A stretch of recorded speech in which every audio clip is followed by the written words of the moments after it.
યોગશાળ ટીકા યોગેન્દ્ર દેવની રચના ગાથા 80ની વાત ચાલે છે। 10 દોષ રહિત અને 10 ગુણ સહિત આત્માનું ધ્યાન કરવું એ ચર્ચા આપણી ચાલે છે।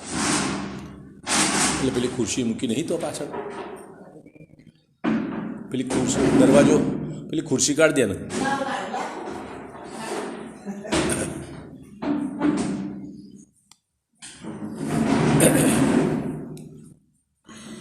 10 દોષમાં 5 ઇન્દ્રિયો અને 5 અવરત એ 10 દોષ એનો ત્યાગ કરવો અને 10 લક્ષણ ધર્મ 10 ઉત્તમ ક્ષમાદિ એના સહિત આત્માનું ધ્યાન કરવું એમ આચાર્ય કહે છે।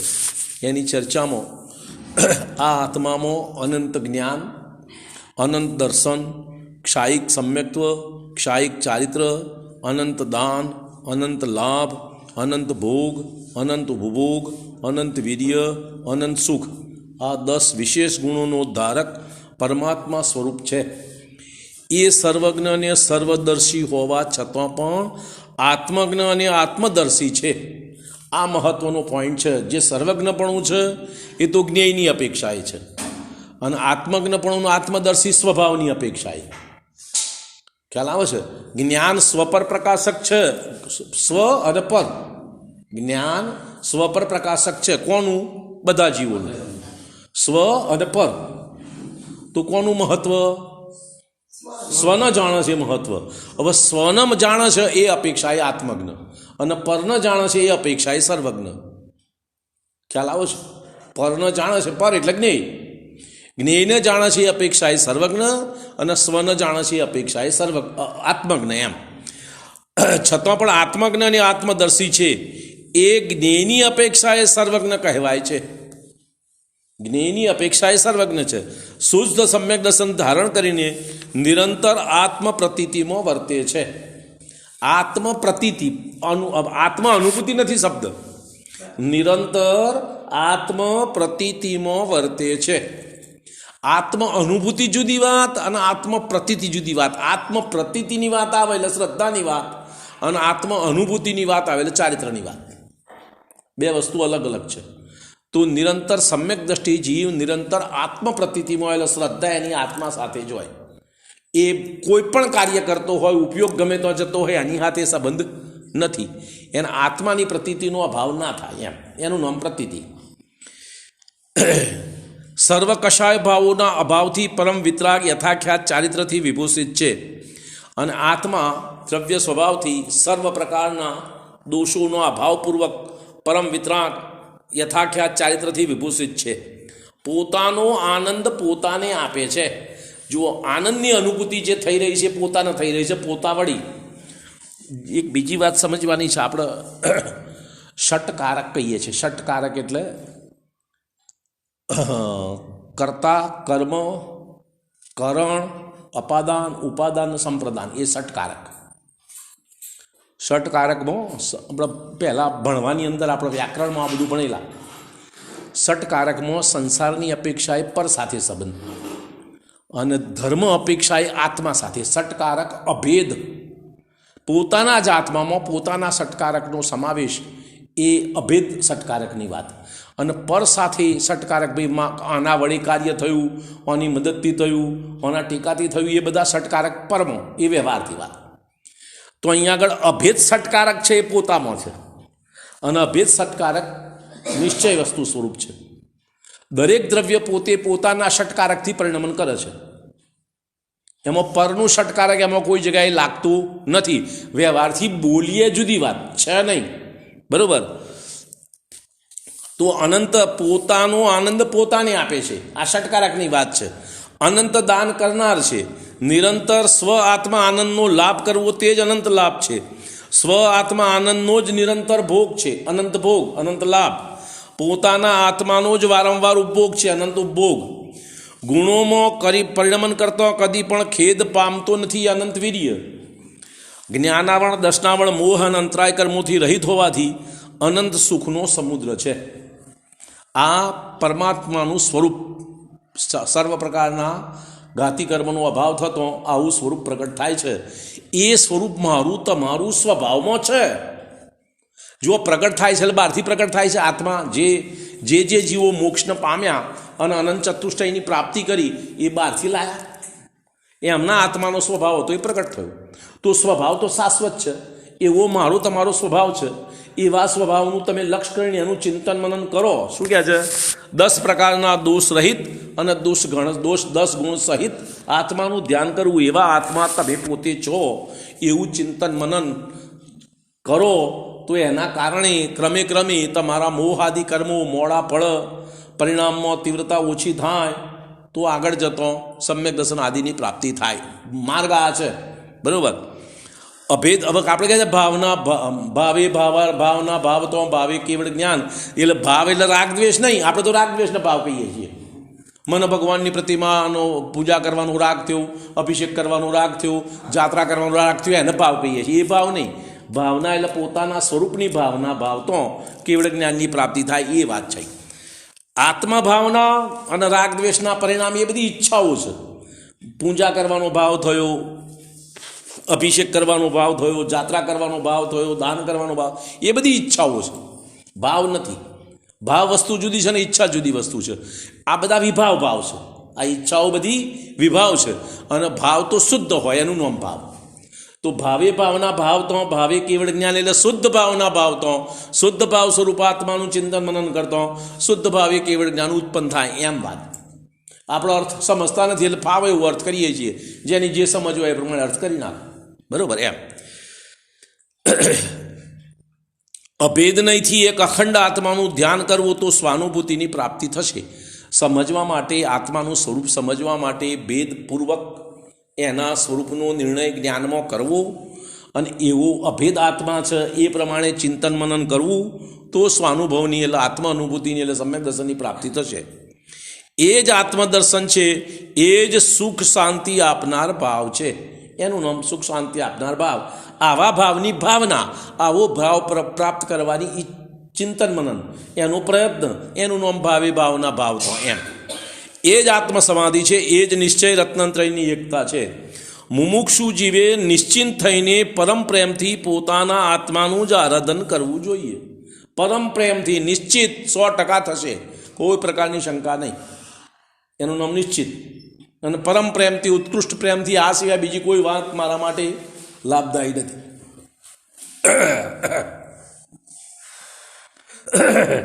પરમ પ્રેમથી પોતાના આત્માનું જ આરાધન કરવું જોઈએ.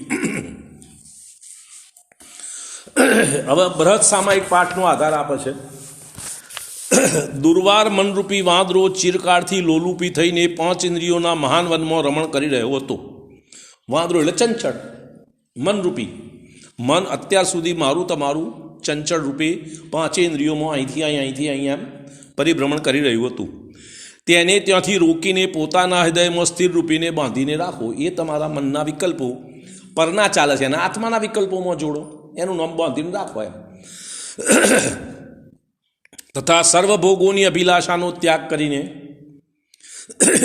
આપણે તો જુઓ કોઈ પણ કાર્ય કરીએ એની પાછળ 5 ઇન્દ્રિયોના વિષયોની અભિલાષા અંતરમાં પડી છે. મારી તમારી બધાની વાત. તો કે આ ભોગોની અભિલાષાનો ત્યાગ કરો.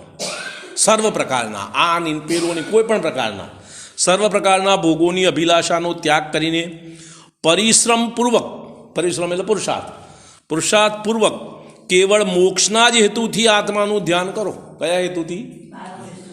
મોક્ષના હેતુથી. સંસારના ભોગ ઉપભોગની પ્રાપ્તિના હેતુથી આત્માનું ધ્યાન નથી કરવાનું. પોઈન્ટ સમજમાં આવે છે? કેમ કે ઉપાય કર્યા વિના કાર્ય સિદ્ધિ થતી નથી. ઉપાયથી ચોક્કસ કાર્ય સિદ્ધિ થાય છે. જેવો ઉપાય સત્ય ઉપાય કરો તો કાર્યની સિદ્ધિ થાય, જૂઠો કરો તો ના થાય. સત્ય ઉપાય કરો તો નિયમથી કાર્ય સિદ્ધિ થાય છે એમ. હવે આગળની 81 ગાથા કહે છે, આત્મરમણતામાં, આત્મરમણતા એટલે આત્મામાં રમણ કરવાથી સર્વ પ્રકારનું તપ ત્યાગાદી બધું સમાઈ જાય છે. આત્મરમણતામાં તપ ત્યાગાદી બધું સમાઈ જાય છે. આ ગાથા 81 કહે છે. આત્મદર્શન જ્ઞાન છે. આત્મા ચારિત્ર જાણ, આત્મા સંયમ શીલ તપ, આત્મા પ્રત્યાખ્યાન. તમે આત્મા અનુભૂતિમાં ઉપયોગ તમારો તન્મય થયો, એમાં બધું આવી ગયું. જો આ છઠ્ઠા ગુણસ્થાનની અંદર મુનિરાજને બધા જ પ્રકારના 13 પ્રકારનું વ્યવહાર ચારિત્રનું પાલન કરે છે. કયા? છઠ્ઠા ગુણસ્થાનમાં. અને સાતમા ગુણસ્થાનમાં ધ્યાનસ્થ છે, એનું નામ સાતમું ગુણસ્થાન. જ્યારે ઉપયોગ એમનું અંતરાત્મામાં તન્મય થાય, એકાગ્ર થાય ત્યારે સાતમું ગુણસ્થાન. અને જ્ઞાન ઉપયોગ બહાર આવે ત્યારે છઠ્ઠું ગુણસ્થાન. બહાર આવે તારા આ બધા બાહ્ય ચારિત્રનું પાલન કરે. સાતમા ગુણસ્થાનમાં તો એક પણ ચારિત્રનું પાલન નહીં, છતાં બધા ચારિત્રનું પાલન છે. કેમ? આત્મરમણતા થઈ રહી છે, એમાં બધું આવી ગયું અંદર. જો ભરત અને બાહુબલીનો દાખલો છે. ભરત ચક્રવર્તીએ દીક્ષા લીધી અને અંતર્મુહૂર્તમાં કેવળ જ્ઞાન થઈ ગયું, એક પણ વ્રતનું પાલન કર્યું જ નહીં. કેમ? જેવી દીક્ષા લીધી ધ્યાનમાં બેઠા તરત જ ધ્યાનસ્થ થઈ ગયા, પછી બહાર આવ્યો જ નહીં ઉપયોગ, સીધું કેવળ જ્ઞાન. પછી પાલન કરવાનું ક્યાં રહ્યું? તો બધું અંદર સમાઈ ગયું. અને બાહુબલી 1 વર્ષ સુધી ધ્યાનમાં રહ્યા, બાહ્યમાં કોઈ પ્રકારનું કાર્ય કરવા, સમિતિપૂર્વક ચાલવું, વિહાર કરવો, ભાષા, ઈષણા, આહાર, કોઈ પ્રવૃત્તિ કરીને કોઈ પણ પ્રકારનું ચારિત્રનું પાલન કર્યું નહીં. કોઈ ભગવાનનો નમસ્કાર કરવા ના ગયા, મંદિરમાં પૂજા ભક્તિ કશું કરવા ગયા ના, સ્તવન નહીં, સ્તુતિ નહીં, કશું નહીં. આખું વર્ષ સળંગ ધ્યાનમાં રહ્યા અને કેવળ જ્ઞાનની પ્રાપ્તિ, કશું જ પાલન નથી કર્યું. તો શું એમને બધા વ્રતનું પાલન નહીં સમજવું? કેવી રીતે? આત્મરમણતામાં મય સમય જાય ગયો છે. આત્મરમણતામાં હતા માટે, આત્મરમણતામાં ના હોય તો નહીં. પોઈન્ટ સમજમાં આવે છે વાત? આગળ કહે છે, આત્માને જ સમ્યક દર્શન, સમ્યક જ્ઞાન જાણો, આત્માને જ સમ્યક ચારિત્ર સમજો. આત્મા જ સંયમ છે, શીલ છે, તપ છે, આત્મા જ પ્રત્યાખ્યાન અથવા ત્યાગ છે. આત્માના સ્વભાવમાં રમણતા થતો બધાય મોક્ષના સાધન નિશ્ચય નહીંથી પ્રાપ્ત થઈ જાય છે. બધા જ મોક્ષના સાધન પ્રાપ્ત થઈ ગયા. જુઓ, સમયસારની અંદર જો પ્રતિક્રમણ પ્રત્યાખ્યાનના આલોચના એ મુનિરાજનો નિત્યક્રમ ષટ આવશ્યકમાં આવે. પ્રતિક્રમણ પ્રત્યાખ્યાનના આલોચના, પ્રતિક્રમણ પ્રત્યાખ્યાનનો અર્થ ભૂતકાળના દોષોનો ત્યાગ અને ભવિષ્યના દોષોનો ત્યાગ. આલોચના વર્તમાન દોષોનો ત્યાગ. આલોચના વર્તમાન દોષોનો ત્યાગ અને પ્રત્યાખ્યાન પ્રતિક્રમણ ભવિષ્ય અને ભૂતકાળના દોષોનો ત્યાગ. બરાબર? તો એને અમૃત કુંભ કયા? પ્રત્યાખ્યાન, પ્રતિક્રમણ અને આલોચના, એને શું કહ્યું? અમૃત કુંભ. કેમ? દોષોનો ત્યાગ કરે છે. સમયસારમાં પ્રત્યાખ્યાન, પ્રતિક્રમણ, આલોચના અને વિષકુંભ કયા? શું કહ્યું? આ પ્રતિક્રમણ, પ્રત્યાખ્યાન, આલોચના અને વિષકુંભ કયા? જો પહેલી ફરતી વાત વિચાર કરો. આપણે અન્ય શાસ્ત્રોમાં, વ્યવહારના આચારના શાસ્ત્રોમાં, મુનિધર્મના શાસ્ત્રોમાં પ્રતિક્રમણ, પ્રત્યાખ્યાન, આલોચના અને અમૃતકુંભ કયા? અને સમયસારની અંદર પ્રતિક્રમણ, પ્રત્યાખ્યાન, આલોચના અને વિષકુંભ કયા? તો શું કરવું? હવે શું કરવું આપણે? બોલો, શું કરવું? આ શાસ્ત્ર સાચું ના ખોટું એમ કરવું છે? આપણે વિચાર કરવાનો કે કેમ કયા આમાંથી એકે આચાર્ય જૂઠા નથી, આપણે સમજતા નથી એટલે આપણને જૂઠું લાગે છે. બરાબર? એનો ખુલાસો કર્યો છે ટીકાકાર આચાર્યોએ કે દોષ લાગે અને એનું નિરાકરણ કરવું એ તો ઉત્તમ, સારી વાત છે. પ્રતિક્રમણ, પ્રત્યાખ્યાન, આલોચના શું છે? દોષનું નિરાકરણ. શું છે? પ્રતિક્રમણ, પ્રત્યાખ્યાન, આલોચના લાગેલા દોષોનું પ્રાયશ્ચિત. બરાબર? ભૂતકાળ, વર્તમાન અને ભવિષ્યકાળના દોષોનું પ્રાયશ્ચિત, એનું પ્રતિક્રમણ, પ્રત્યાખ્યાન, આલોચના. સારી વાત. દોષ લાગે અને નિરાકરણ કરવું તો સારી વાત. એના કરતાં સારી વાત દોષ ના લાગે તે. શું કહ્યું? ના લાગે. નિરતિચાર, કોઈ પણ પ્રકારનો અતિચાર ના લાગે એવો ધર્મ ઉત્તમ. અતિચાર લાગે તો એનું પ્રાયશ્ચિત લેવું એ સારી વાત છે. પણ કોના માટે પ્રાયશ્ચિત લેવાની જરૂર કોને પડે? દોષ લાગે એને. અને દોષ ના લાગે તો પ્રતિક્રમણ, પ્રત્યાખ્યાન, આલોચના નહીં. ભરત બાહુબલીને પ્રતિક્રમણની, પ્રત્યાખ્યાનની, આલોચના નહીં, કશું નહીં. ધ્યાનમાંથી બહાર આવ્યા જ નથી તો નાથી જરૂર પડતી એ ઉત્તમ. એ માટે એના અમૃત કુંભ કયા? ક્યો ને આ વિષકુંભ કયા? એનું કારણ કે જરૂર નથી. આ ખરેખર તો આના કરતો ઉત્તમ અવસ્થા. પ્રતિક્રમણ, પ્રત્યાખ્યાનના આલોચના કરવાની જરૂર પડે એવી અવસ્થા કરતો પ્રતિક્રમણ, પ્રત્યાખ્યાન, આલોચના કરવી ના પડે એવું પાલન ઉત્તમ. સીધી વાત છે ને? આવી વાત તો સમજાય કે ના સમજાય? તો જો પ્રતિક્રમણ, પ્રત્યાખ્યાનના અમૃત કુંભ કયા કોને? કે જેને દોષ લાગે છે બીજો કોઈ ઉપાય નથી એના માટે. અને વિષકુંભ કોને ગયા? કે જેની યોગ્યતા ઊંચી છે, દોષ નથી લાગતા એમના માટે તો આ વિષકુંભ છે. દોષ લગાડીને પ્રતિક્રમણ કરવું? શું કરવું? દોષ લગાડવાનું પછી પ્રતિક્રમણ, પ્રત્યાખ્યાન કરવું એમ હોય? એમ તો ના હોય, સમજમાં આવે છે ને? તો અહીંયા આગળ આચાર્ય કહે છે કે આત્મા જ પ્રત્યાખ્યાન છે, એટલે આત્મામાં જો તન્મયતા થઈ તો પ્રતિગમન પ્રત્યાખ્યાન આલોચનાની કોઈની જરૂર નથી. તન્મયતા હોવી જોઈએ, શરત શું? તન્મયતા હોવી જોઈએ. તન્મયતા નથી ને ઉપયોગ બહાર આવે તો નિયમથી દોષ લાગશે. બીજી વાત, જો ઉપયોગ બહાર આવ્યો તો કોઈને કોઈ પ્રકારે દોષ લાગશે. માટે મુનિરાજોને નિયમથી રોજ આચાર્ય પાસે પ્રતિક્રમણ પ્રત્યાખ્યાન આલોચના કરવી પડે. માટે નિયમ. કેમ? ઉપયોગ બહાર છે, અંતરમાં છે નહીં, માટે દોષ તો કોઈને કોઈ લાગ્યો છે. કયો લાગ્યો છે તમારા દોષનું તમે વાત કરો, એ બીજો નક્કી ના કરે. પોઈન્ટ સમજમાં આવે છે? બરોબર. આગળ કહે છે આત્માના સ્વભાવમાં રમણતા થતો જ બધાય મોક્ષના સાધન નિશ્ચય નહીંથી પ્રાપ્ત થઈ જાય છે. રમણતા થઈ તો કોઈ દોષ નથી, અને ઉપયોગ બહાર આવ્યો તો કોઈને કોઈ દોષ લાગશે. વ્યવહાર નહીંથી દેવશાસ્ત્ર ગુરુને જીવાદી સાત તત્વનું શ્રદ્ધાન સમ્યક દર્શન છે. વ્યવહારથી નિશ્ચયથી તે આત્માનો જ નિજ ગુણ છે. જ્યાં શ્રદ્ધા અને રુચિ સહિત આત્મામાં સ્થિરતા કરવામાં આવે છે ત્યાં જ, શું કહ્યું? ફરીથી બોલું. જ્યાં શ્રદ્ધા અને રુચિ સહિત આત્મામાં સ્થિરતા કરવામાં આવે છે ત્યાં જ ભાવ વિક્ષેપરૂપ યથાર્થ પરિણમનશીલ સમ્યક દર્શન છે. નિશ્ચય સમ્યક દર્શન.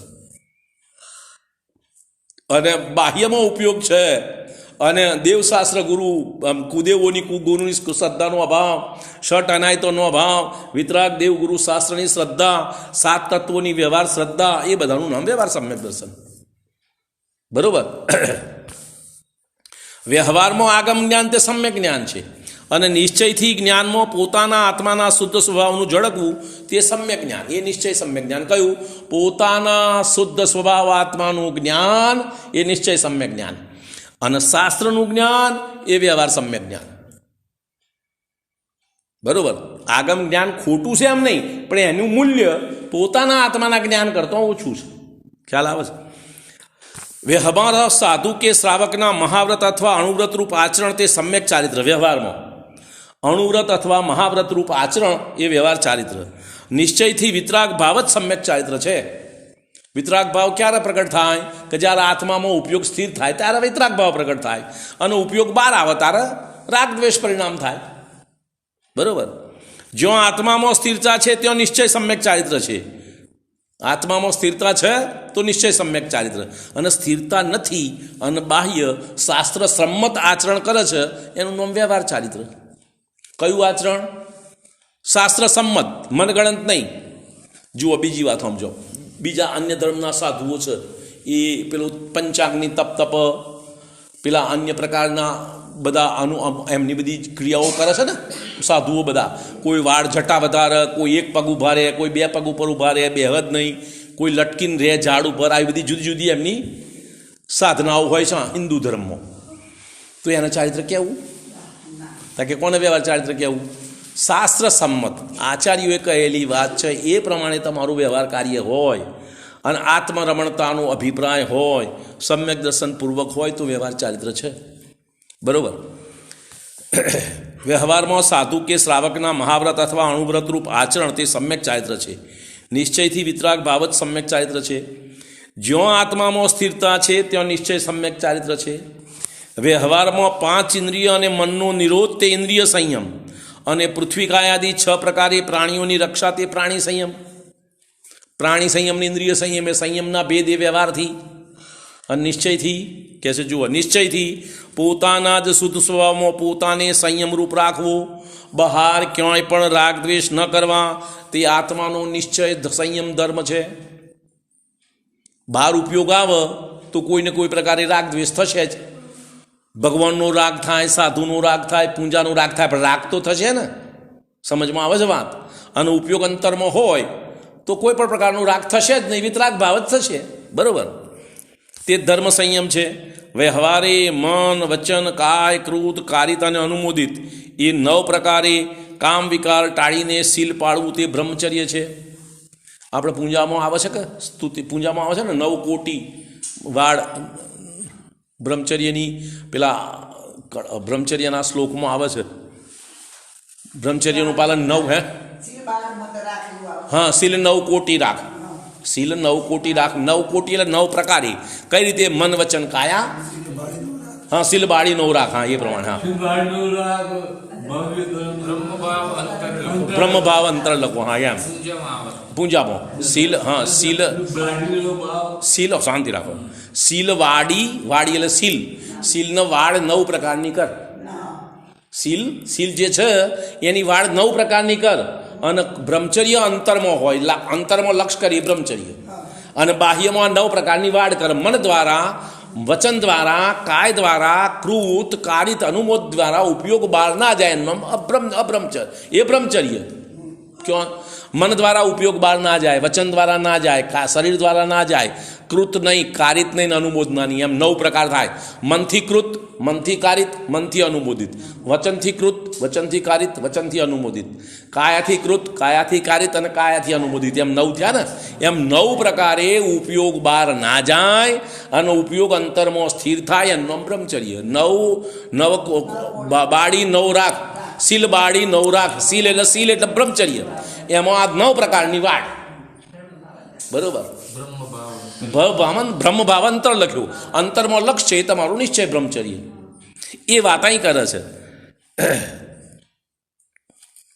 વ્યવહારે મન વચન કાય કૃતકારિત અનુમોદિત એ 9 પ્રકારે કામ વિકાર ટાળીને સીલ પાડવું તે બ્રહ્મચર્ય છે નિશ્ચયથી બ્રહ્મ સ્વરૂપ આત્મામાં જ ચાલવું તે નિશ્ચય બ્રહ્મચર્ય છે તે આત્મરૂપ જ છે બહારથી 12 પ્રકારનું તપ તે તપ છે બહારથી વ્યવહારથી અને નિશ્ચયથી આત્માના શુદ્ધ સ્વરૂપમાં તપવું પ્રકાશવું તે તપ પોતાના શુદ્ધ તપમાં શુદ્ધ સ્વરૂપમાં તન્મય થવું એ નિશ્ચય તપ અને બાહ્યમાં તો 12 પ્રકારનું તપ વ્યવહારથી કયું છે આત્મિક ભાવમાં પ્રકાશ પામવા માટે આ તપ સહાયક છે આત્મિક ભાવનો ઉઘાડ કરવા માટે એનો પ્રકાશ કરવા માટે અને પ્રગટ કરવા માટે આ 12 પ્રકારનું બાહ્ય તપ સહાયક છે એ ક્યારે સફળ કહેવાય અંતરણમાં વિતરાગ ભાવ પ્રગટ થાય તો બરોબર હું ધંધો કરું છું ધંધો મેં ચાલુ કર્યો બરોબર તો મારો ધંધો સફળ ક્યારે કહેવાય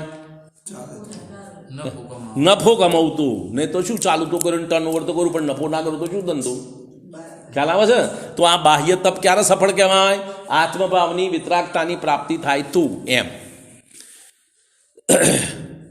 તપસ્વી યોગીને માટે ઉચિત છે કે ઇન્દ્રિય દમન મન વચન કાયની શુદ્ધિ માટે ઉપવાસ કરવા શેના માટે કરવા ઇન્દ્રિય દમન જો અમારી બીજી વાત સાંભળો આપણે અત્યારે શિયાળો આવેલો બધાએ પોતાને ઘેર પાક વસણો વગેરે બનાવીને પૌષ્ટિક ખોરાક દરેક ખાય આપણે આ પ્રમાણે કહીએ અને લોકો પ્રમાણે કરે એમની બુદ્ધિ પ્રમાણે લોકોમાં ઊંટ ગંઠોળા બદામ આ બધું વાટીને ભેગું કરીને ગમે તે જેવું ફાવે એવું બનાવીને ખાય શેના માટે ખાય છે ના પુષ્ટિ માટે શેના માટે ખાય છે પુષ્ટિ કોની કરવાની શરીરની શરીરમાં શું આવે 5 ઇન્દ્રિય શું કરવાનું 5 ઇન્દ્રિયની પુષ્ટિ માટે એને પૌષ્ટ કરવા માટે એને મજબૂત કરવા માટે આ બધો આહાર આપણે લઈએ છીએ હવે તપસ્વીએ શું કરવાનું આ 5 ઇન્દ્રિયનું દમન કરવાનું એટલે 5 ઇન્દ્રિય નબળી પડે પુષ્ટ ના થાય એનો પ્રયત્ન કરવાનો પુષ્ટ હોય ઇન્દ્રિય તો એને વિકારને રોકવો મુશ્કેલ છે ઇન્દ્રિય નબળી હોય તો વિકારને રોકવો સરળ છે પોઈન્ટ સમજમાં આવે છે જો સાંભળો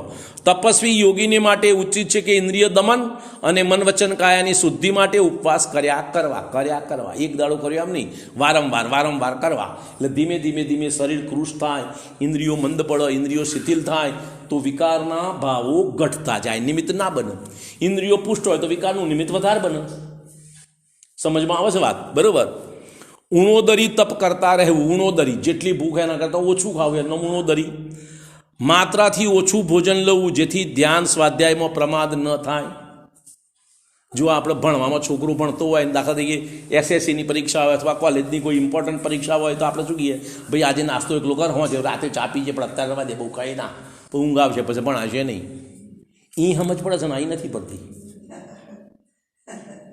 કરો છો ને ઘેર ઊંઘ તમે બધા આ કરીએ છીએ ને બરોબર શું કહે છે કે ઓછું ભોજન લેવું ઉણોદરી કરવું જેથી ધ્યાન સ્વાધ્યાયમાં પ્રમાદ ના થાય બરોબર નિંદ્રાનો વિજય થાય અને શરીર નિરોગી રહે ભૂખ્યો હોય ઓછી ઊંઘ આવે ને તરીને ખાતું હોય તો ઘસઘાટ ઊંઘ આવે ખ્યાલ આવ્યું ભિક્ષા લેવા માટે કોઈ એવો નિયમ લેવો કે જેથી ગૃહસ્થને કોઈ આરંભ વિશેષ કરવો ન પડે જે પેલો શું કહે વૃત્તિ પરિસંખ્યાન વ્રત કહે છે ને મુનિરાજનું, તે વૃત્તિ પરિસંખ્યાનમાં શું છે કે ભગવાનના મંદિરમાં અથવા ગુરુ આગળ અથવા તો નમોકાર મંત્ર બોલી અને પ્રતિજ્ઞા કરી અને પછી ભિક્ષા માટે આહાર માટે નીકળે. તો આહાર માટે નીકળે તારા જે આ નિયમ લે એનું નામ વૃત્તિ પરિસંખ્યાન. તો એ નિયમ કેવો લેવાનો કે જેનાથી ગ્રહસ્થને આ મુનિરાજના આહાર માટે કોઈ વિશેષ પ્રકારનો આરંભ ના કરવો પડે એવો નિયમ લે. બરાબર. પોતાના પરિણામો તપાસતા રહેવાય કે નિયમ પૂરો ન થાય તો પણ એ સંતોષથી આહાર વિના ચલાવી શકે, અને નિયમ પૂરો ના થાય તો આહાર ના લે. જે એમને નિયમ કર્યો હોય બરાબર એ નિયમ પૂરો ના થાય તો આહાર લે નહીં, અને આહાર ના લે અને સંતોષથી આહાર વિના ચલાવી શકે એમ તપાસતા રહેવું પડે, એવી પ્રમાણે પ્રક્રિયા કરવી પડે. બરાબર. આ વૃત્તિ પરિસંખ્યાન તપ છે. જીહવા ઇન્દ્રિયને વશ કરવા માટે ને શરીરમાં મદ ન વધે, રોગ ઘટે તે માટે શું કહે છે? રોગ ઘટે, શરીરમાં મદ એટલે મેદ, ચરબી ના વધે, પુષ્ટ ના થાય એના માટે દૂધ, દહીં, ઘી, તેલ, મીઠું, સાકર આ 6 રસોનો અથવાથી એમાંથી કેટલાક રસોનો ત્યાગ કરીને સાધુ નિત્ય આહાર લે છે. કોઈ દાડો 6 રસ પૂરા ના લે. તો રસનો ત્યાગ કરવાથી શું થાય? ભોજન થોડું બેસ્વાદ બને, થોડું બેસ્વાદ બને તો ઓછું ખવાય, શરીર પુષ્ટ ના થાય. બરાબર. એમ શરીરની સ્થિતિ ટકે તે માટે મને માત્ર ધર્મ સેવન માટે મુનિ સંતોષથી આહાર કરે છે, તે રસ પરિત્યાગ. શેનું નામ? કે શરીર ટકી રહે અને ધર્મમાં બાધા ના આવે, આળસ ના થાય, મેદ ના વધે, નિંદ્રા ના આવે એવો આહાર લે, એનું નામ રસ પરિત્યાગ. સાધુજનો સ્ત્રી, પુરુષ, નપુંસક, પશુ આદિ પોતાના ભાવમાં વિકારના નિમિત્ત કારણ જ્યાં ન હોય એવા એકાંત સ્થાનમાં શયન અને આસન, આસન એટલે બેસે છે અને શયન એટલે ઊંઘે છે. ક્યાં આગળ? જ્યાં સ્ત્રી, પછી પુરુષ, નપુંસક, પશુ આદિનું આવાગમન ના હોય એવા સ્થાનમાં ત્યાં બેસે, બાકી જગ્યાએ બેસે નહીં. કેમ? કારણ કે પોતાના વિકારમાં નિમિત્ત થાય માટે એવી જગ્યા પસંદ કરે બેસવા માટે, સૂવા માટે કે જ્યાં સ્ત્રી, પુરુષ, નપુંસક, પશુ વગેરેનું આવાગમન ના હોય એમ. તથા ધ્યાન સ્વાધ્યાયની સિદ્ધિ કરે છે તે વિવેક સૈયાસન તપ છે. શરીરનો સાતાશીડીઓ કે આળસુ સ્વભાવ દૂર કરવા માટે નિર્જન સારોમાં કઠિન આસન લગાવીને મુનિઓ ધ્યાન કરે છે. પરિચય જય કરે છે એના માટે કે જ્યારે પણ વિપરીત સંયોગો આવે તો પણ પરિણામ ના બગડે એની પ્રેક્ટિસ કરે છે અત્યારે. એનું નામ પરિચય જય. નદી તટ, વૃક્ષના મૂળ કે પર્વતની ગુફામાં બેસીને શરીર નગ્ન હોઈને ઠંડી અને ગરમી સહે છે. બીજાને લાગે છે કે કાયાને ક્લેશ આપી દે, લોકો એમ માને છે, થાય છે શું? પરંતુ શીઘ્ર આત્મા આનંદમાં મગ્ન રહે છે. શું કરે છે? મગ્ન રહે તો તપ. કાય ક્લેશ થાય તો તપ કહેવાય. જુઓ મારી વાત સાંભળો, તમને મને આર્તરોદ્ર ધ્યાન થાય છે. આર્તરોદ્ર ધ્યાનમાં શું છે? ક્લેશ, દ્વેષ, કષાય ભાવોનો ક્લેશ સહન કરીએ છીએ, એનું આર્ત ધ્યાન, રૌદ્ર ધ્યાન. અને મુનિરાજ આ કાય ક્લેશ આદિ તપ છે ને આનંદ ભોગવે છે તો તપ. ક્લેશ ભોગવતો તો આર્ત ધ્યાન, એ તપ થોડું છે. ફરતી બોલું, એ બીજાને લાગે છે કે કાયાને ક્લેશ આપી રહ્યા છે પરંતુ શીઘ્ર આત્મા આનંદમાં મગ્ન રહે છે તે કાય ક્લેશ તપ. જેવી રીતે કપડું મેલું થવાથી પાણીથી ધોઈને સાફ કરવામાં આવે છે તેમ મન વચન કાયા સંબંધી કોઈ દોષ થઈ જાય તો તેનું પ્રાયશ્ચિત લઈને અને પ્રતિક્રમણ કરીને શુદ્ધ કરવું. કોઈ દોષ લાગે તો એ દરેક મુનિરાજનો નિયમ હોય. સવારે સંઘમાં આચાર્ય સમક્ષ રૂબરૂ ઉભા રહે ઉપાધ્યાય અથવા અને પોતાના દોષોનું વર્ણન કરે અને આચાર્ય જે પ્રાયશ્ચિત આપે એનું પાલન કરે. બરાબર, એવો નિયમ એમનો.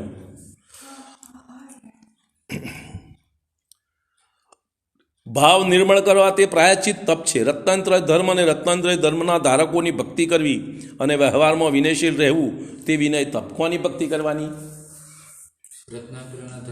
રત્નાંતરય ધર્મ અને રત્નાંતરયના ધારકો. રત્નાંતરય ધારકની ભક્તિ, બીજાની રત્નાંતરયનો ધારક નથી એવાની ભક્તિ કરો એ તો કુગુરુ કુદેવનો દોષ લાગે. શું છે? ફરીથી બોલું છું, રત્નાંતરય ધર્મ અને રત્નાંતરય ધર્મના ધારકોની ભક્તિ કરવી અને વ્યવહારમાં વિનયશીલ રહેવું એનું નામ વિનય તપ. સમજમાં આવી વાત? બરોબર. અન્ય સાધુને થાકેલા રોગી અશક્ત જોઈને શરીરથી અને ઉપદેશથી તથા ગ્રહસ્થોને જગતના પ્રાણીઓને ધર્મોપદેશ આપીને તેમના આત્માઓને શાંતિ અને સંતોષ પહોંચાડવા તે વૈયાવૃત તપ અથવા સેવા ધર્મ છે. શું કરવાનું છે સાંભળો. મુનિરાજને થાકેલા છે, કોઈ રોગી છે, કોઈને તકલીફ છે, તો એમનો ઉપદેશથી શરીરથી એટલે યોગ્ય ઉપચાર કરવો, કંઈ આગા પાછી સુવાડવા હોય, બેસાડવા હોય, એ બધું કરે. કેમ કરે છે? પરિણામ સ્થિર કરવા. બરોબર. ફરીથી બોલું. સાધુને થાકેલા રોગી કે હા મુનિ કરે. વૈયાવૃત મુનિને કરવાનું, શ્રાવકને નથી. શ્રાવક આપણે બધા ગોંડા થયા છે અને મુનિના પગ દબાઈએ અને વૈયાવૃત એમ નથી. વૈયાવૃતનો અર્થ શું છે? પરિણામ જે બગડી ગયો છે અને પરિણામમાં અનુકૂળતા કરી આપી, એનું નામ હવે તમને મને ભાન જ નથી. શું અનુકૂળતા કરી આલો? હા, પૂર્ણ ના થાય. આપણે બીજી વાત, પેલા ગોવાળિયાનો દાખલો આવે શાસ્ત્રમાં સાંભળેલો છે કે મુનિરાજ નદી કિનારે ઠંડીમાં ધ્યાનમાં છે, પેલો ગોવાળિયો કે બચારા નદી ગંબર છે ને આ ઠંડી મરી જાય મહારાજ, તે પેલા એ તાપણું કર્યું. તે એ ઉપસર્ગ થયો. શું કહ્યું શાસ્ત્રમાં? શું લખ્યું? ઉપસર્ગ થયો. પોઈન્ટ સમજમાં આવે છે વાત? તો તમે તો ગોવાળિયાએ કેમ એમ કર્યું? એને સમજ નથી. મુનિધર્મ શું છે એની એને સમજ નથી, એટલે બિચારે એની બુદ્ધિ પ્રમાણે કર્યું. આપણે મુનિધર્મ સમજતા નથી. જે સમજી શકે એ વૈયાવૃત કરી શકે. પોઈન્ટ સમજમાં આવે છે? વૈયાવૃત કોનું નામ? એનાથી એમનો મુનિધર્મ ચાલુ રહે. તમે તો મુનિધર્મમાં દખલ કરી આલો છો, તો વૈયાવૃત શી રીતે કહેવી? પોઈન્ટ ફરીથી બોલું, જુઓ, સાંભળો શાંતિથી. સાધુને થાકેલા, રોગી કે અશક્ત જોઈને શરીરથી અથવા ઉપદેશથી ધર્મોપદેશ આપીને તેમના આત્માઓને શાંતિ અને સંતોષ પહોંચાડવા તે વૈયાવૃત તપ છે. અમે તમે શું ઉપદેશ આલો? બોલો, હાથ તત્વનો નામ બોલો. દાખલા તરીકે ખબર નથી. સમજ પડે છે? 6 દ્રવ્યનું સ્વરૂપ ખબર નથી. બરોબર. મુનિરાજનું ગુણસ્થાન કયું ખબર નથી. એમાં કયા કયા પ્રકારના કષાયનો અભાવ ખબર નથી. કયા પ્રકારના કષાયનો ઉદય છે ખબર નથી.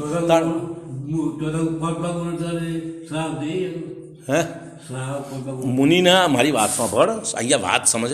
તમે શ્રાવકો અથવા ચોથા પાંચમાં અથવા આપણે પણ મુનિરાજની સેવા શુશ્રૂષા કરીએ એની ના નથી. એને વૈયાવૃત તપ માનવાની ના છે. વૈયાવૃત તપ મુનિરાજના આચરણમાં આવતા, મારા આચરણમાં નથી આવતું. શ્રાવકાચાર પૂરું વાંચો તો ખરા. શ્રાવકના આચારમાં વૈયાવૃત તપ છે જ નહીં. વૈયાવૃત તપ તો મુનિના આચરણમાં આવે છે. તમે મુનિની સેવા ના કરો એમ થોડો ઉપદેશ છે. તમે ઊંધું પકડો છો. હું શું કરું? શું છે? મુનિની સેવા કરવાની. જો મુનિરાજ જતા હોય ને તમે કમંડળ લઈ લો એમના હાથમાંથી, પુષ્પશાસ્ત્ર લઈ લો, એમની આગળ ચાલો, એમને મદદરૂપ થાવ, એ બધાની ના નથી. અને વૈયાવૃત મોનો નહીં એમ છે. બંધ કરવાનું કોણ કહે છે? મોનવાનું. કારણ કે વૈયાવૃત તપ વસ્તુ જુદી છે. તમે કરો તો સામાન્ય વિનય છે, વ્યવહાર વિનય છે, એ ધર્મ નથી. વૈયાવૃત તપ તો ધર્મ છે. વસ્તુને સમજતા નથી. ઊંધો અર્થ કરો તો શું કરું? ફરીથી બોલું છું, સાંભળો. અન્ય સાધુને થાકેલા, રોગી કે અશક્ત જોઈને શરીરથી અને ઉપદેશથી ધર્મોપદેશ આપીને તેમના આત્માઓને શાંતિ અને સંતોષ પહોંચાડવા તે વૈયાવૃત તપ છે. આગળ સાંભળો. આત્મજ્ઞાનની નિર્મળતા માટે. શેના માટે? હવે આત્મા શું છે? આત્માનું જ્ઞાન કોનું? એમાં નિર્મળતા શું? બરાબર. આત્મજ્ઞાનની નિર્મળતા માટે, 6 દ્રવ્યોના ગુણ પર્યાયોનું વિશેષ જ્ઞાન થવા માટે. શેનું? 6 દ્રવ્યોના શેનું? ગુણ પર્યાયોનું વિશેષ જ્ઞાન થવા માટે. જીનવાણીના ગ્રંથોનો અભ્યાસ, પઠન, મનન, તેમને કંઠસ્થ કરવા એ સ્વાધ્યાય તપ છે. શેના માટે કરવાનું? બોલો બોલો. 6 દ્રવ્યનો નામ કોનો? એનું ગુણ પર્યાય શું? તમે કયું દ્રવ્ય છો? 7 તત્વ શું? વાત સમજમાં આવે છે? એ બધાનું અપેક્ષાપૂર્વક આત્મજ્ઞાનની નિર્મળતા માટે, 6 દ્રવ્યોના ગુણ પર્યાયોનું ખાસ વિશેષ જ્ઞાન થવા માટે, એ આ અભિપ્રાયપૂર્વક, આ હેતુપૂર્વક જીનવાણી ગ્રંથોનો અભ્યાસ, પઠન, મનન, તેમને કંઠસ્થ કરવા એ સ્વાધ્યાય તપ છે. એ પ્રમાણે હોય તો આપણે તો પુણ્ય કરવા કરીએ છીએ. એકનું એક. જો મારી વાત સાંભળો. આપણે શું કરીએ છીએ? સમજો, દાખલા તરીકે કોઈને પેલા ભાઈ સવારે સ્તુતિ બોલવાની ટેવ હોય તો કોઈ આ સ્તુતિ બોલે, કોઈ પેલી સ્તુતિ બોલે, કોઈ પ્રભુપતિ તપાવન બોલે, કોઈ નમોકાર મંત્ર, જેના જે નિયમો હોય એ પ્રમાણે બધા કરે. હું ના કરવાનું ના નથી કહેતો. બરાબર. ઘણાને જીનવાણીનું વાંચનની પદ્ધતિ રાખી હોય તો 1-2 પાનો વાંચી લે. રોજ જીનવાણીનો એનો 2-3 પાનો વાંચવાનો. પેલો તમારો શું કહે છે સામાયિક પાઠ, આજે રોજ સામાયિક પાઠ વાંચવાનો, આજે અડધો વાંચ્યો, કાલે પૂરો કર્યો, કોણ તો રોજ રોજ પૂરો કરે, ભક્તામર સ્તોત્ર રોજ બોલે, જેની જે નિયમ હોય એને સ્વાધ્યાય માની લીધો. હું કરવાનું ના નથી કહેતો, એ સ્વાધ્યાય નથી એમ કહું છું. સ્વાધ્યાય શું વસ્તુ છે એનો અર્થ સમજો. તમે રોજિંદી જે ક્રિયા કરો, ભગવાન આગળ આવો, મંદિરમાં આવો, તમારી સ્તુતિ તમને જે ફાવતી હોય, તમને રુચિ હોય બોલો, એ બધાની ના નથી. અને સ્વાધ્યાય તપ માનવાની ના છે, એટલી જ વાત છે. સમજવું આ છે. સ્વાધ્યાય કોના માટે કરવાનું છે? આત્મજ્ઞાનની નિર્મળતા માટે. શું કરવાનું છે? 6 દ્રવ્યોનું ગુણ પર્યાયોનું વિશેષ સમજ મેળવવી, જીનવાણી 7 તત્વોનું સ્વરૂપ સમજવું, જીનવાણી ગ્રંથોનો અભ્યાસ એના માટે કરવું, એના માટે પઠન કરવું, એના માટે ચિંતન કરવું, એના માટે કંઠસ્થ કરવું, એનું નામ સ્વાધ્યાય તપ. એ ખૂબ જ ઉપકારી છે. આ પ્રમાણે કરો તો ઉપકારી છે. હવે રોજ તમે એકનું એક સ્તોત્ર તમારું જેને જે ફાવતું હોય બોલે. હું બોલવાની ના નથી કહેતો, તમે ઊંધો અર્થ ના પકડો. એને સ્વાધ્યાય તપ માનવાની ના છે. તો જો તમે એને સ્વાધ્યાય તપ નહીં માનો, એટલું તમે સમજ્યા, તો સ્વાધ્યાય શું ચીજ છે આ સમજો, તો આ પ્રકારે સમ્યક શાસ્ત્ર સ્વાધ્યાય ચાલુ થાય. જો મેં એને જ માની લીધું તો પછી વાંચવાનું રહ્યું જ નહીં શાસ્ત્ર. પોઈન્ટ સમજમાં આવે છે? બરાબર. આગળ અંતરમાં વિભાવોથી અને બહારમાં શરીરાદિ પરવસ્તુઓથી વિશેષ મમતાનો ત્યાગ તે બ્રહ્મચર્ય તપ છે. હવે આપણે બ્રહ્મચર્ય કોને કહીએ છીએ, અહીં કોને કહે છે? અંતરમાં વિભાવ સર્વ પ્રકારના, રાગ દ્વેષ મોહ, સર્વ પ્રકારના રાગ દ્વેષ મોહ પરિણામ તે વિભાવ. તંતરમાં વિભાવોથી શું કરવાનું છે? મમતાનો ત્યાગ. મમતા એટલે મમત્વ, એકત્વ, કર્તૃત્વ, ભોક્તૃત્વ. ક્યાંથી? પોતાના વિભાવ ભાવોથી. પોતાના વિભાવ ભાવમાં એકતાપણાનો, મમતાપણાનો, કર્તાપણાનો, ભોગતાપણાનો ત્યાગ કરવો. હા, પોતાનામાંથી એટલે ક્યાંથી? તારે શરીર. અરે પોતે એટલે કોણ? શરીર. આત્મા. આપે એમાં શું કહેવાની જરૂર? આત્મા પોતે એટલે કોણ? આત્મા. શરીર એ પોતે છે? ના, એ તો વાત જ નથી. ફરીથી બોલું. અંતરમાં વિભાવોથી અને બહારમાં, આ વિભાવો બધા કયા? એ વિભાવોથી મમતાનો ત્યાગ કરવો. અને બહારમાં શેનાથી? શરીરાદિ પર વસ્તુઓથી. કોણ પર? શરીર પર. પછી દેશ, ગોમ, ઘર, શરીર આવ્યું. શરીર પછીની બધી આઈટમ બધી પરમો. પેલા વિભાવ ભાવો આવ્યા અને શરીર આદિ સંયોગો આવ્યા. એ બધામાંથી મમતાનો ત્યાગ કરવો તે બ્રહ્મચર્ય તપ છે. શું કરવાનું? હા, આપણે તો બ્રહ્મચર્ય વ્રત લીધું અને પછી ધન તો કમાવાનું ચાલુ. એની તો સંપત્તિ વધારતા જાઓ, એનો રસ્તા ખોરતા જાઓ. શું છે? બરોબર. ધર્મ ધ્યાનનો એકાંતમાં અભ્યાસ કરવો તે ધ્યાન તપ છે. ક્યાં આગળ? ક્યાં આગળ? એકાંતમાં. બરોબર. 12 પ્રકારના તપમાં વર્તા પોતાના આત્માનો પ્રકાશ કરવો તે જ નિશ્ચય તપ. અને એના આનુષંગિક શાસ્ત્ર સંમત ક્રિયાઓ કરો એનો વ્યવહાર તપ. ફરીથી બોલું. આ 12 પ્રકારના તપમાં વર્તા પોતાના આત્માનો પ્રકાશ કરવો તે જ નિશ્ચય તપ. નિયમ કે અમરૂપે કોઈ ભોજનપાન આદિ કોઈ વસ્તુનો ત્યાગ કરવો તે વ્યવહાર પ્રત્યાખ્યાન તપ છે. તમે નિયમ કર્યો હોય કોઈ રાત્રિ ભોજન ના કરવું, અમુક પ્રકારનું ભોજન ના કરવું, સાંજે આમ કરવું, ચોવિયાર કરવા, જે કંઈ તમારી યોગ્યતા પ્રમાણે તમે નક્કી કર્યું હોય એ બધું વ્યવહાર તપ છે. બરોબર.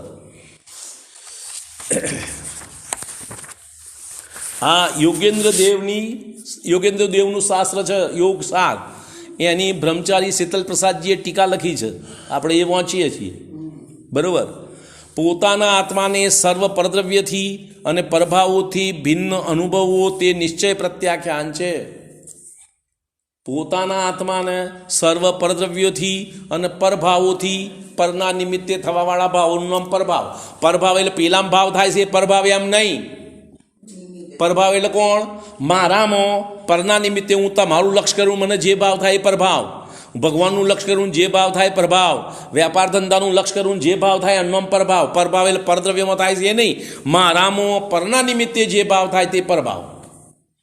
બરોબર. ફરીથી બોલું. પોતાના આત્માને સર્વ પરદ્રવ્યથી અને પરભાવોથી ભિન્ન અનુભવવો. ભિન્ન માનવો એ તો પહેલું પગથિયું. ભિન્ન કબૂલ કરવો એ પહેલા પગથિયાની વાત. અને ઉપરની વાત ભિન્ન અનુભવવો, પોતાના અનુભવમાં એના જુદા અનુભવવા, અનુભૂતિમાં. બરોબર. તે નિશ્ચય પ્રત્યાખ્યાન છે. અભિપ્રાય એ છે કે જ્યારે આ ઉપયોગ પોતાના જ આત્માના શુદ્ધ સ્વરૂપમાં લીનતા કરીને સ્વાનુભવમાં રહે છે ત્યારે જ જો ક્યારે ફરથી બોલું ધ્યાન રાખીને સાંભળો, જ્યારે આ ઉપયોગ એટલે જ્ઞાનનો ઉપયોગ, જ્યારે આ ઉપયોગ પોતાના જ આત્માના શુદ્ધ સ્વરૂપમાં લીનતા કરીને સ્વાનુભવમાં રહે છે ત્યારે જ, એ સિવાય નહીં, ત્યારે જ વાસ્તવમાં રત્નાંતરય સ્વરૂપ મોક્ષ માર્ગ છે, એ સિવાય વ્યવહાર મોક્ષ માર્ગ, નિશ્ચય મોક્ષ માર્ગ તો આ એક જ. તપ જ જો કે સંયમ છે, શીલ છે, પ્રત્યાખ્યાન છે, માટે આત્મસ્થ રહેવું યોગ્ય છે. આ વાસ્તવમાં રત્નાંતરય સ્વરૂપ મોક્ષ માર્ગ છે, તપ છે, સંયમ છે, શીલ છે, પ્રત્યાખ્યાન છે, માટે આત્મામાં જ લીન રહેવું યોગ્ય છે. એ જ સાચો ધર્મ. નથી રહેવાતો તો ફરી આમાં પ્રયત્ન કરો. બરાબર, એમ વાત. જુઓ, છોકરાઓ આગળનું ભણતા હોય ને, 10મા 12મા ગમે તે ભણતા હોય ને, કોક વત નપાસ થાય એવું બને ને, કોક છોકરો નપાસ થાય, 2 વિષયમાં નપાસ થાય, ફરીને એની પરીક્ષા આપો છો ને ફરીને, તો અહીં આગળ ફરીને કરવાનું. ના થાય એવું નથી, લીન થઈ જાય, ના થવાય, ફરીને પ્રયત્ન રહેવું જોઈએ. ક્યારે ફરીને પ્રયત્ન કરે એનું મહત્વ હોય તો, આ મારા માટે જરૂરનું છે એમ સમજાયું હોય તો, આ મારા માટે ઉત્તમ છે તો એનો ફરીને પ્રયત્ન કરે. જો કે ના ચાલશે હવે તો પછી છૂટી ગઈ વાત, પછી ના કરે. એનું મહત્વ ના હોય તો નહીં કરે પ્રયત્ન. બરાબર. હવે સમયસારનો આધાર આપે. સમયસારમાં કહ્યું છે કે નિશ્ચયથી મારા જ્ઞાનમાં, દર્શનમાં, ચારિત્રમાં આત્મા જ છે. જ્યારે હું રત્નત્રયમાં રમણતા કરું છું ત્યારે આત્માની પાસે પહોંચું છું. ત્યાગ ભાવે રહેવું એ પણ આત્મામાં રહેવું છે. આશ્રવ ભાવના નિરોધરૂપ સંવર ભાવમાં અથવા એકાગ્ર યોગાભ્યાસમાં પણ આત્મા જ સન્મુખ રહે છે. બધું જ કાર્ય આત્મલક્ષ્ય હોય એનું નામ જ મોક્ષ માર્ગ. આત્માનું લક્ષ્ય નથી તો મોક્ષ માર્ગ કોના માટે તમારે મોક્ષ જોઈએ છે? શરીર માટે? સગા સંબંધી માટે? પોતાના આત્મા માટે ને? તો આત્મા જ જો તમારા સન્મુખમાં નથી, મુખ્યપણામાં નથી, તો મોક્ષ માર્ગ શેની વાત? સમજમાં વાત આવે છે? બરાબર. ફરીથી બોલું, નિશ્ચયથી મારા જ્ઞાનમાં, દર્શનમાં, ચારિત્રમાં આત્મા જ છે. જ્યારે હું રત્નાંતરયમાં રમણતા કરું છું ત્યારે આત્માની પાસે પહોંચું છું. ત્યાગ ભાવે રહેવું એ પણ આત્મામાં રહેવું છે. આશ્રવ ભાવના નિરોધરૂપ સંવર ભાવમાં અથવા એકાગ્ર યોગાભ્યાસમાં પણ આત્મા જ સન્મુખ રહે છે. આત્મા સન્મુખ રહે તો આ બધા વ્રત નિયમ તપ છે ને તો કશું નહીં. આત્માનું લક્ષ્ય નથી, આત્માનો અભિપ્રાય નથી, આત્માનો હેતુ નથી, તો આ બધું કોના માટે કરવું છે તમારે? વાત સમજમાં આવી? આ સંસારમાંથી મુક્ત કોને થવાનું છે? આત્માને. કોના આત્માને? પોતાના. તો એના માટે પ્રયત્ન કરો. સાચો જૂઠો જે તમને આવડે એના માટે શાસ્ત્રનો આધાર લો. પોતાના આત્માને આ સંસારમાંથી છોડાવવો છે એવી બુદ્ધિપૂર્વક, એવા લક્ષપૂર્વક તમે પ્રયત્ન કરો. જેટલો સમજાય એટલો શાસ્ત્રનો આધાર લઈને. લોકોના વાયદે ચડશો, કુદેવો કુગુરુના વાયદે ચડશો તો તમારી દશા બગડશે. વિતરાગ દેવ ગુરુ ધર્મના આશ્રય તમારા આત્માનું કલ્યાણ કરવા માટેનો પ્રયત્ન તમે કરો. એનું નામ આત્મસન્મુખતા. બરોબર. સમય થઈ ગયો છે, આગળની વાત.